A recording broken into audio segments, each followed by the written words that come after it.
लेरिबा ITB सिंसे मसामसा युमदा हंजनबा हौरकलबा मतमसिदा तोरबोंसुंग फबोक्चा इंखाइदा अकनबा bomb यावना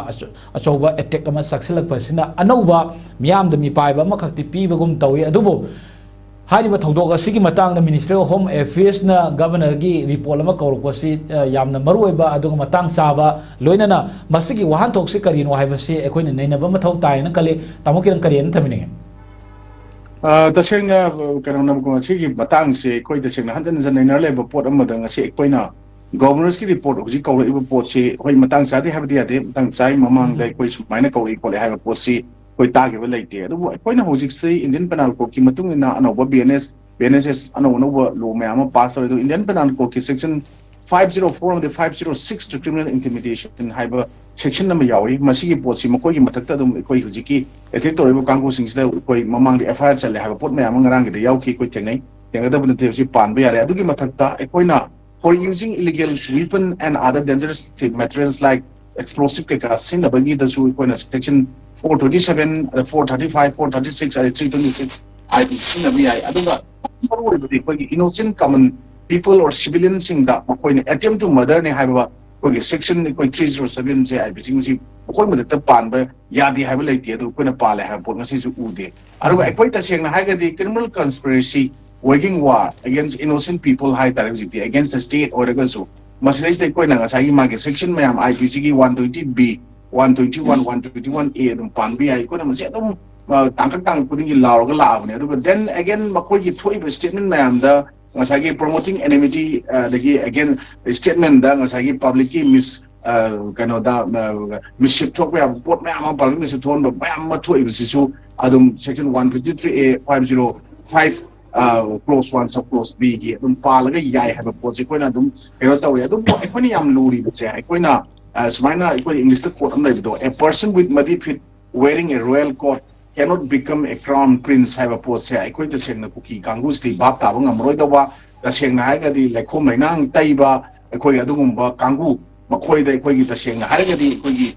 Mintum Masama Sugi court in the Gasu, Makoi crown prince or the Kodia Royadum. Hyperporto, equating English kiss, saying a mark when I had Hainabam Lerembodo, so I equating young Asian Haragadi. Ala Yamtina Lab activity, Alishu, governor report, governor report, called a hyper portsida, equi Sigimata, WhatsApp sources sing the high Taliquina, Marang Halagi, no item of Port Amasudum Teneri, Torbungi, or Bakchau reports in Natamada, equi Atopa, equi sources sing the Kanglai Masago, Hago pays to a man anything against. Quick comes on the Suki, quick Kabota Paka, Lona, Marine Telemadi. Young Kogi Tanagi, Manak to the Kogi, KNA, the KIA, PDF, Singsi, Lona Mokoisium Saraga, war, Tonaba bomb, drone bombing, Tonaba Mikrani, Mang, Punzilla, even Mokoi, even warlike material, Mamma, Tassilagale have a poaching CI, so I the central parameter forces, security forces, Mamma, Masi President will Manung the deployed Toraga, for the protection of the common people, general people, protection of them, using sea. Masi Udra have a pot and equine honey poche. Then equine aside the Tongan form of protest, education, a liquid now, media, the Tadopo, why what even equine and see Tolaga Yuki, Canada, newspaper, Canada, analysis, equines, Wapung Kratambasina, Masi Origin Poi, governor report to report Munum the target report the Karihana Tabano, then DCP Masana, fill the Salakan, the Maduki put Yankri Habagi report, Mamma newspaper, Mamma electronic print media, equine sit Chennai, but other was such a statement ama,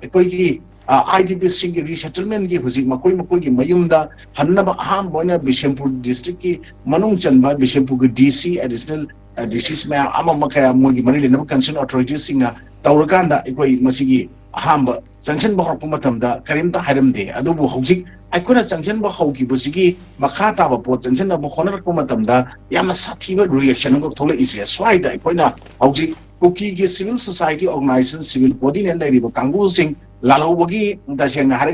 spokesperson, mouthpiece on Leraba, Kangu Hibi. See Koinahan Kotu Gande, any XYZ, and the Tolok Pestamenda, I could delete Koinahan Konduna, BJP, Mifama, Mogi, BJP headquarter, Mokoi delete the Pongima, Mifundugi, head no Alakoda, Modumi from the Equish Mina, KUKI elected since minor government formation, Torpotagus, Yaway. Haibagi port of Malapo, Matunda, Kanmakali Sumba, Landarako, Posse, Masin, Swida, the Sing Hakadi, Karamba Makalgi,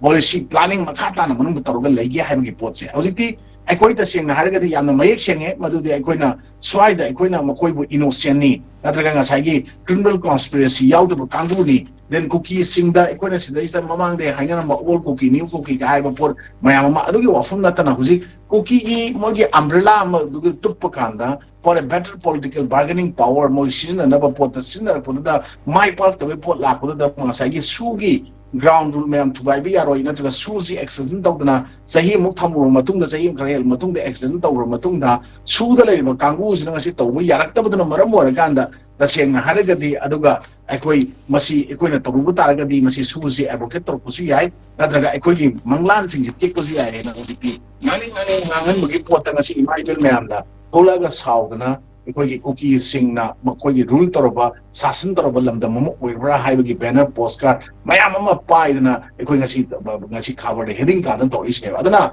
governor gi report ama ngasi ko haibista governor na karam makal gi report pidori gari report no pini se haibi super jam miyam na ngasi khangmo mathau tai natraga di koina ngasi kamjong district kabo tampaka taina balona bada maring thela madi yang kano da yang bukta ngasi thana mana ka tor iba posi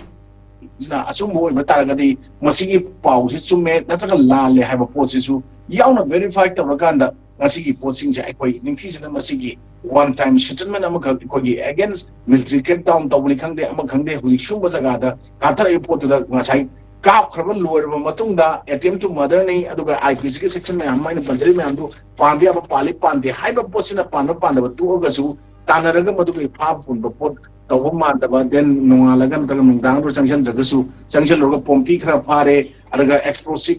material khra phare haiba potuna di swaida yaroi hena prajamiya na sikanna dum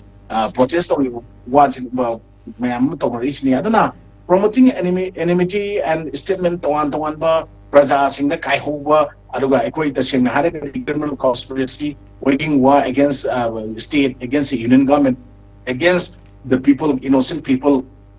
aduga using illegal weapons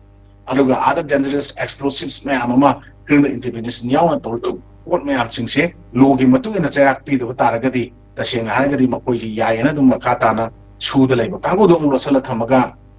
suda laitaba kangu sing puthoga mukna traga mapana gi thomja laiba oje aina panjaba border area da kamjong ge swaida laire na pau phange haiba how far madu chumada lambi wante subject to correction oisi adubu hapai pot amani na madu gi social media post thaga laiba ponina kene gi kya gi pdf gi kangu laire haiba se laire moi haninga lekte aduna report singas da chapchana marik chumna simba mayam ma laire haiba posina chumina ta lale haiba posi yauna masi pikat kiba chumi report da haina ai sumai thamjage alo report si marik chumna pi da taraga di aikoina somda mayam ma khanau kange lawba then mayum da changni habda mayum da amuk loina segaiba aragi matam sang lairu da bi laibi yadan laiba semsen da khorok matam da kihan khangamba bom katrakon nongmei katrakpa aruga even swai da madu nangarang nang statement namada cover singdra dogani social media thengna bada yung ngaro kapai urgni haiba statement sing central security para military forces singa pire haiba wafum da praja singa pena da badu maina sumba pen da myam taraga leibu matam nade aikoi sibi Indian Union gi mamai da state government gi mamai da then lengak sing sikan tu usitna kaishunata ba kulai private terrorist kangu geng kufu karana masida lengak sasan tugaiba lengak sasan lehendaba administrative failure ohenba constitutional safeguard of the protection je India ki democracy pulewak se kaishunati hena singara ko pota madugi mari lena concern authority committee authority sing atumina la yuta gadi yamne ikai ningai gi masak amo oyena is my tamjek